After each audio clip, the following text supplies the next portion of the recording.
Welcome back to Baton Rouge for more of our coverage of the 2012 SEC Outdoor Championships. Dwight Stones along with Larry Rawson and Lewis Johnson bringing the action to you. Here are the women's team standings after the 100 meters. LSU now finally in front by 7.5 over Florida. Georgia 5 back in third. So things spreading out a little bit after that incredible 20-point performance by Florida in the 100 meters. Next event on the track, the women's 800 meters. Tiffany McWilliams has the meet record. Charlene Lipsey, who is in this final, has the best time in the conference this year. And there's Chanel Price, the defending champion from Tennessee, the senior. Working on her speed with her coach, outstanding middle distance runner himself in his days at Villanova, J.J. Clark. And she said, I've really run fast this year. I said, like what? She said, well, in training sometimes I've run 53-second 400s.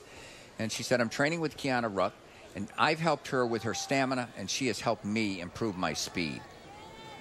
Last year was a superb year for Chanel Price. She won both the indoor and outdoor 800 meters. And here at the University of Georgia a year ago, she dominated the women's 800 meters. She has had a healthy year of training, ran very strongly in her heat at the 800 meters for this meet. Let's see what she does in the final. 9.7, Charlene Lipsey doubling back from the 1500 an hour and 15 minutes ago. She finished 5th in that race and really had a tough time finishing up the stretch, but this is a 2-lap race, not a 3 3/4 lap race, and LSU looking for some points from her with 2 entries for the Lady Tigers in this 800. Coming into this outdoor season, she had never run that fast, had Lipsey, so the improvements there. And here we see Corey McGee coming back also from no doubt a little bit of frustration there as she did not get her SEC title here.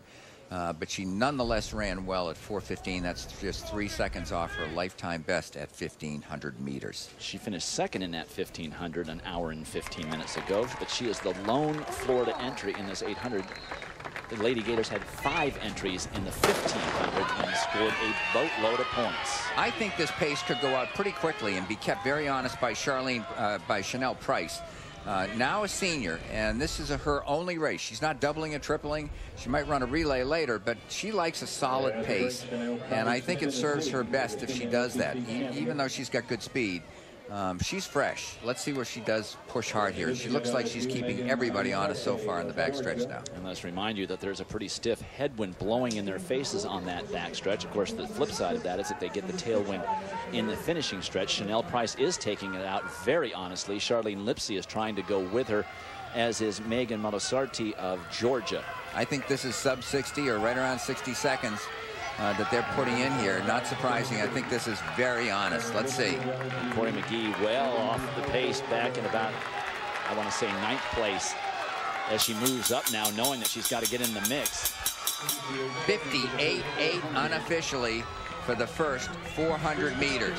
That's what I call keeping it honest. Chanel Price looking very, very strong here, taking the brunt of that wind on this backstretch, but she's opened up a nice little gap between herself and Charlene Lipsey.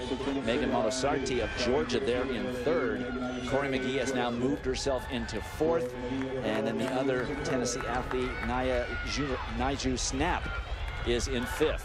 Now Lipsey's running smartly here, slowly working on Price. Let's see who's got the speed down the home stretch or something left.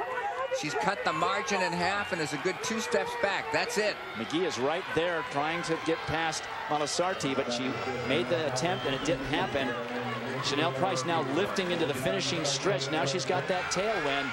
No one is going to catch Chanel Price, it doesn't look like at this point, but here comes Lipsey. How tired is she from that 1,500 meters? Chanel Price is fresh, and here comes Lipsey.